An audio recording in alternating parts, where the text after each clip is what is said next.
आ रही है। हमारी दृष्टि चेहरा बिल्कुल सामने रखना है ऐसे। तो ऐसे क्या होगा कि जो हमारी आंखों की जो एक्सरसाइज है ये होती चली जाएगी, क्योंकि हमारी आंखें ज़्यादातर घूमती नहीं है। इसलिए अब हम दूसरे हाथ से करें, चेहरा बिल्कुल सामने, नज़र एकदम,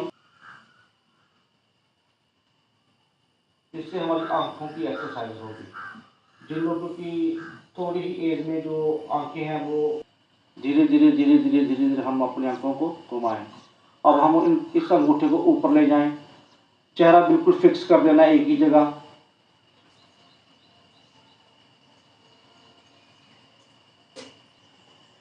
इससे क्या होगा कि हमारी आंखों की जो है वो पूरे 360 डिग्री एंगल पर घूमेगी आंखें, क्योंकि हम अपनी आंखों की एक्सरसाइज करें तो आंखों की जो दिक्कत है, जो प्रॉब्लम है। तो सत्संग जी, इसके बाद हमारा एक और योग आसन आता है। एक वेट की भी एक लिमिट होती है कि इतना वेट हमारे जो घुटने हैं वो सहन कर सकते हैं। तो उसके लिए पैर घुमाते रहना, वो हम कहते हैं पिलियाँ, उनको भी काफ़ी हद तक रिलीफ मिलेगा। अब हमने क्या करना है कि ये जो हमारे घुटनों के जो ढक्कन होते हैं, चपड़ियाँ होती हैं जिनको हम डोगरी में कहते हैं, अब अपने हाथों से इनको हल्के से हिलाना है। हल्के से इनको क्लॉकवाइज हिलाएं, इनको हिलाना बड़ा जरूरी है। यानी ऐसे नहीं, अंगूठे के साथ हमें बिल्कुल आहिस्ता आहिस्ता से आगे पीछे करना है इनको, आगे पीछे।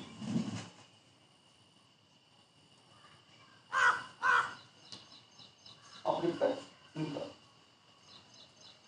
ऐसे ऐसे हिलाएं इनको, चपलियों को आगे पीछे करें। इससे घुटनों की जो प्रॉब्लम है काफ़ी हद तक हमारी ठीक हो सकती है। अगर किसी को घुटने की प्रॉब्लम है तो घर में वो ठीक कर सकता है कि उल्टा हो जाना है और नीचे जो घुटने की जो जगह है इसको जोर जोर से रगड़ना है और चपनी को बार बार बार बार हमने आगे पीछे करना है।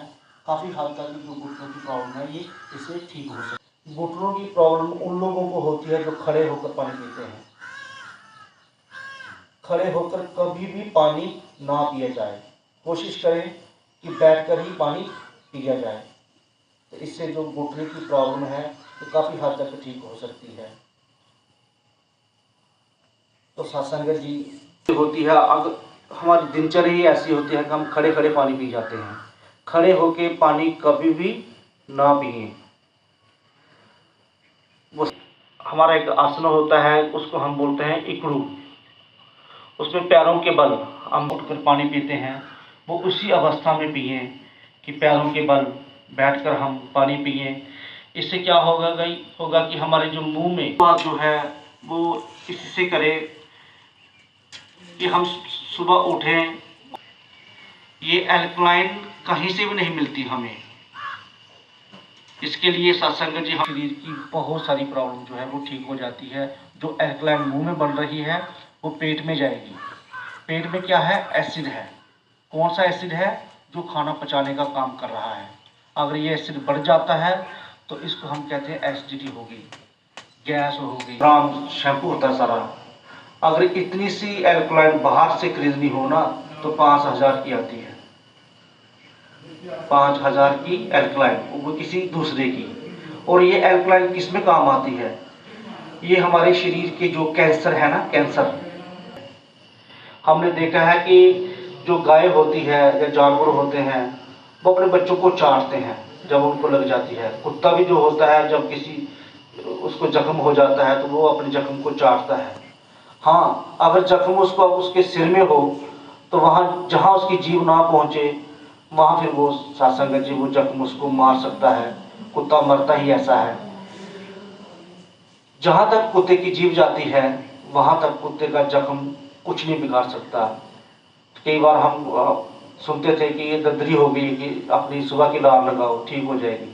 इस लार में इतनी शक्ति है, कैंसर तक हमारी कोशिकाओं से लड़ती, कैंसर कोशिकाओं से ये हमारी लार जो है, एल्कलाइन जो है वो लड़ती है। ये बहुत ही इंपॉर्टेंट है। सुबह हम पानी पिए ताकि ये पेट के अंदर चली जाए और हमारे शरीर को और ज़्यादा दुरुस्त करे। तो ये था बहुत ही इम्पोर्टेंट हिस्सा जो था वो रह रहा था हमारा।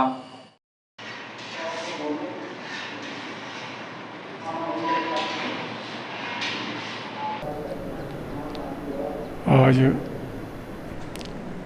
निरंकारी ब्रांच नगरी प्रोल में सतगुरु माता सुदीक्षा सिविंद्रा हरदेव जी महाराज की कृपा से, उनके आदेश से अंतर्राष्ट्रीय योगा दिवस मनाया गया। जो पूरे देश में जहाँ जहाँ भी हमारी मंडल की ब्रांचें हैं वहाँ ये आज योगा दिवस मनाया जा रहा है। जहाँ सतगुरु माता जी हमें ब्रह्म ज्ञान दे के इस आत्मा का कल्याण कर रहे हैं। ये आत्मा जो है जब शरीर छोड़ेगी तो मुक्त हो जाएगी, मगर जब तक ये शरीर है ये भी निरोग रहे। इसके लिए योगा जो है बहुत ज़रूरी है। अभी महात्मा बता रहे थे कि अनुलोम विलोम करने से, कपाल भारती करने से या और भी बहुत सारी उन्होंने मुद्राएं बताई, इनसे कौन कौन से रोग जो हैं ठीक होते हैं। जहाँ तक कि इंसान के अंदर ही सब कुछ होता है, मगर पता ना होने की वजह से बाहर दौड़ रहा है पैर सत्संग जी इलाज कराने के लिए। इसलिए पैर सत्संग जी निरंकारी मिशन में जो हमारे संत हैं, जो भी गुरु का आदेश आए उसको हूबहू ही मानते हैं। इससे हमारा शरीर भी निरोग रहता है और गुरु का जो आदेश है उसको भी हम मान पाते हैं। प्यार से कहना।